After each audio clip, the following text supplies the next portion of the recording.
Assalamualaikum warahmatullahi wabarakatuh. Saya Almira Kidatul Muslimah dari kelas A Etika Profesi NIM 18010320008. Jadi di sini saya akan mereview film yang berjudul In the Heart of the Sea. Film ini merupakan adaptasi dari novel yang berjudul Moby Dick. Penulis dari novel ini merupakan Herman Marvel. Pada awal film, Herman Marvel ini ingin meminta Thomas untuk menceritakan kembali bagaimana kapal XM itu bisa tenggelam gitu. Dia tidak percaya bahwa kapal itu hancur karena keram. Dia itu percaya bahwa ada sesuatu yang terjadi sehingga kapal itu bisa tenggelam. Jadi inti dari film ini menceritakan tentang seorang yang berburu ikan paus. Mereka memburu ikan paus untuk diambil minyaknya. Untuk yang belum tahu siapa itu Thomas McKeown, jadi Thomas ini merupakan salah satu awak kapal dari kapal Access yang masih hidup hingga saat ini. Jadi cerita ini dimulai bulan Februari tahun 1850. Di sini dilihatkan bahwa penulis Herman Marvel yang dimana dia akan membuat cerita tentang tenggelamnya kapal XM. Sesampainya di rumah Thomas, Herman langsung memperkenalkan dirinya dan memberitahu tujuannya untuk datang ke sana. Tapi di sini Thomas tidak ingin menceritakan kejadian yang sebenarnya. Mungkin dia trauma dengan kejadian tersebut atau takut aibnya terbongkar. Sehingga dia mengusir penulis tersebut. Kemudian setelah dibujuk beberapa kali oleh Herman dan juga dibujuk oleh istrinya, akhirnya Thomas pun mau menceritakan kejadian yang sebenarnya. Thomas mengatakan bahwa cerita ini mengkisahkan tentang dua orang pria. Yang pertama itu ada ketua kapal yaitu George Portland dan kelasi pertama yang bernama Owen Chase. Adegan beralih ke kisah Owen Chase. Owen Chase ini memiliki seorang istri yang sedang hamil. Dan di situ dia sedikit berbincang dengan istrinya mengatakan bahwa dia akan segera menjadi kapten. Sehingga Chase pun mendatangi sebuah dermaga untuk menemui petinggi perusahaan dan menagih janji yang telah mereka berikan bahwa apabila Chase pulang membawa 1.500 barel minyak paus, maka ia akan dijadikan sebuah kapten dari kapal Access. Tetapi ternyata para petinggi tersebut tidak menepati janjinya dan menempatkan Chase pada posisi kelas pertama dengan kapten George Portland. Singkat cerita, jadi setelah 2 hari berlayar, Kapten Poler ini mulai merasa iri dengan kelasi pertama yaitu Owen Chase. Dia merasa bahwa dengan adanya Owen Chase, posisi dia akan terancam. Awak-awak kapal yang ada di sana itu lebih senang dengan Owen Chase daripada dia. Jadi dia berencana untuk menjatuhkan kepercayaan awak kapal terhadap Owen.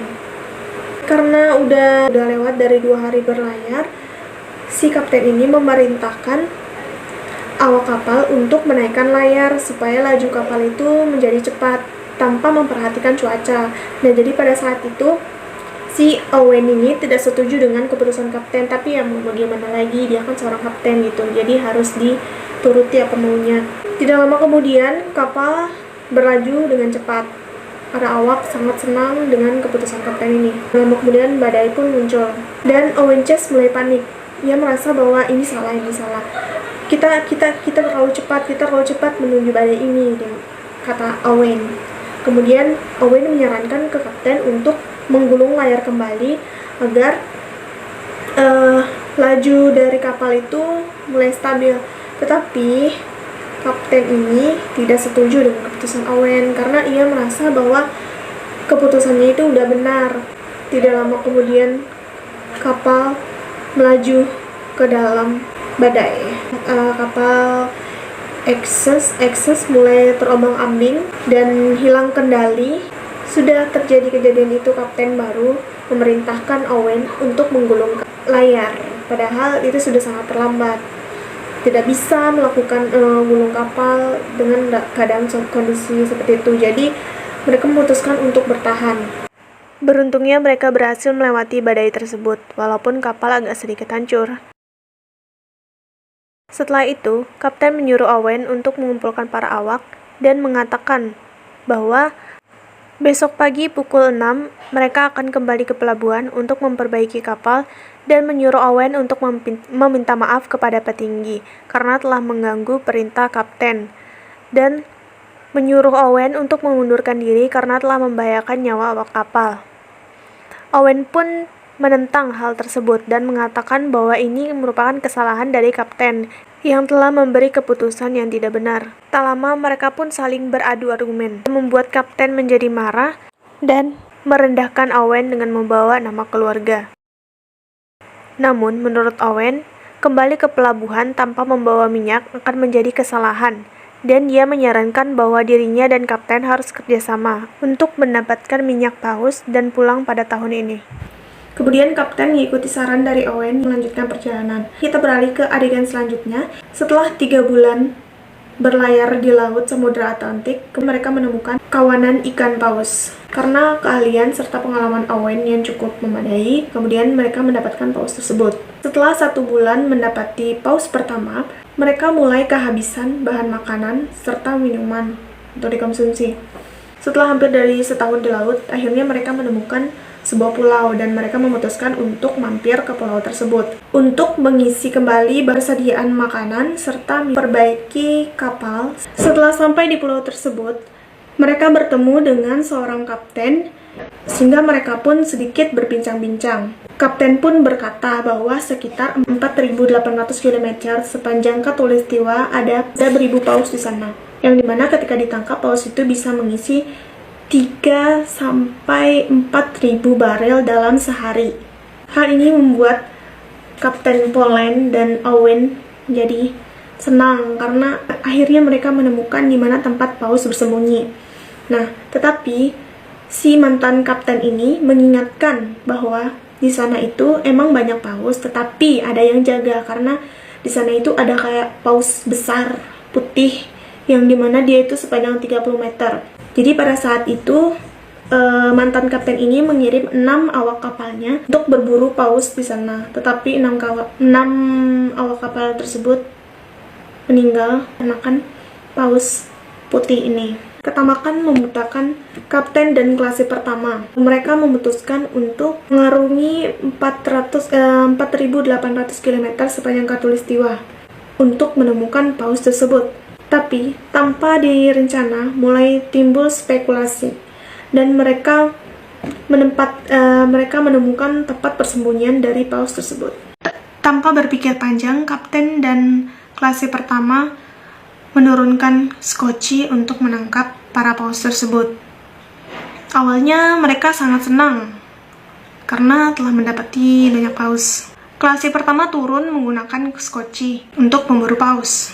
Tak lama kemudian, paus menghantam skoci dari klasi, sehingga membuat kapal tersebut menjadi terbalik dan mengalami kerusakan. Nah, saat itulah melihat paus monster itu. Klasi atau Owen ini kembali ke kapal Access untuk memperbaiki skocinya. Sementara kapal yang lain pergi untuk berburu paus.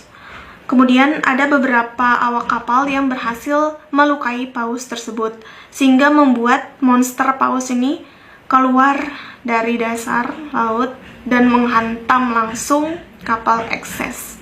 Singkat cerita, paus monster menyerang kapal Access sehingga membuat kapal mengalami kerusakan dan kebocoran pada minyak paus yang telah mereka kumpulkan, hingga membuat kapal Access menjadi terbakar.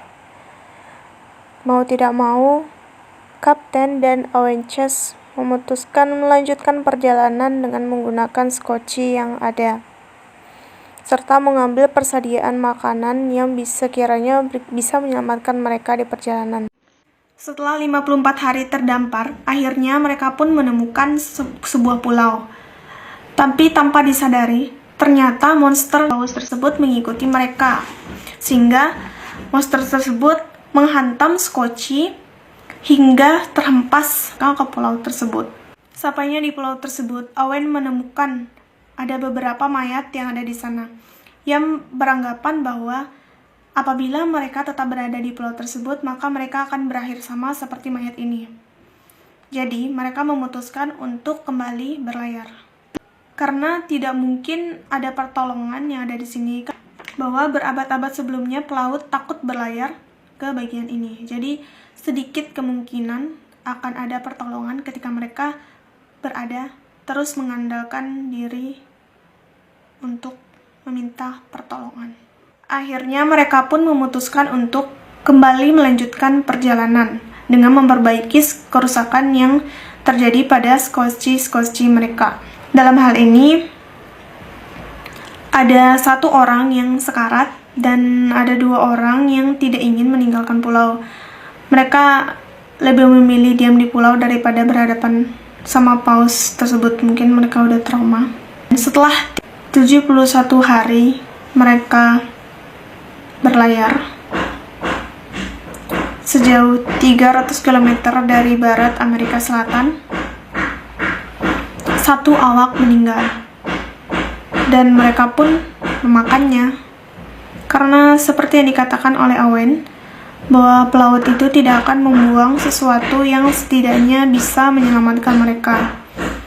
Dan akhirnya mereka pun memutuskan untuk memakan mayat tersebut. Paus mulai muncul kembali, yang dimana di sini Owen udah siap untuk berperang melawan paus tersebut, tapi ketika paus tersebut lewat di sampingnya, dia merasa kasihan kepada paus tersebut sehingga dia tidak jadi untuk menombak paus tersebut. Dan paus tersebut pergi meninggalkan mereka. Setelah kejadian itu, arus pun memisahkan Skuci ketua dan Klasi pertama. Setelah 87 hari, kapten menemukan bantuan. Dan akhirnya mereka pun selamat. 3 hari setelahnya, Owen pun menemukan bantuan. Dan di situ mereka diberi pakaian yang layak serta diberi makanan. Nah, itu dia alur cerita dari film In the Heart of the Sea. Adapun nilai-nilai yang dapat diambil berdasarkan materi dari etika bisnis adalah sebagai berikut. Yang pertama itu ada fraud atau kecurangan. Hal ini terjadi pada scan yang dimana para petinggi ini ingin menutup kejadian yang sebenarnya pada kapal eksis. Kemudian yang kedua ada egois. Nah, ini terlihat pada scan dimana kapten dan Klasi pertama tetap melanjutkan perjalanan untuk memburu paus dan mengesampingkan keinginan awak kapal untuk balik ke daratan. Nah, jadi pada scan ini mereka itu udah berlayar sekitar 4.800 km dan itu udah cukup jauh dari daratan, tapi mereka tetap bersikeras untuk melakukan perjalanan, padahal awak kapal di situ udah ngelapor bahwa mereka ini tuh udah tidak benar gitu. Tapi kapten dan Klasi pertama tetap kekeh untuk melakukan pemburuan di sana. Dan akhirnya mereka sendiri menyesal. Yang ketiga ada etika keutamaan. Scan ini terjadi di mana mereka memutuskan untuk meninggalkan pulau dan terus berlayar untuk mencari pertolongan. Yang keempat, ada deontologi atau kewajiban. Hal ini terjadi ketika Owen Chase meyakinkan kapten bahwa ketika mereka balik tanpa membawa apa-apa atau minyak paus, maka itu sama dengan sia-sia. Sama dengan sia-sia walaupun ia berada pada tingkat yang lebih tinggi, dia tidak pulang membawa ikan paus, maka sama juga kayak mempermalukan diri sendiri gitu. Kemudian ada kecurangan kera putih. Hal ini terjadi pada scan di mana Owen Chase telah ditipu oleh atasannya bahwa ketika ia membawa 1.500 barel atau minyak ikan, maka dia akan dijadikan kapten pada kapal eksis. Kemudian ada ultralisme atau bermanfaat. Nah, adapun manfaat kita lihat dari film ini yaitu manfaat dari minyak paus, yaitu untuk membantu manusia, baik itu menghidupkan api dan lain sebagainya. Kemudian yang terakhir itu ada manajemen laba. Nah, manajemen laba di sini yaitu investasi dari keluarga Kapten Portland untuk membuat kapal eksis. Nah, mungkin itu saja yang dapat saya sampaikan. Lebih kurangnya saya mohon maaf. Wassalamualaikum warahmatullahi wabarakatuh.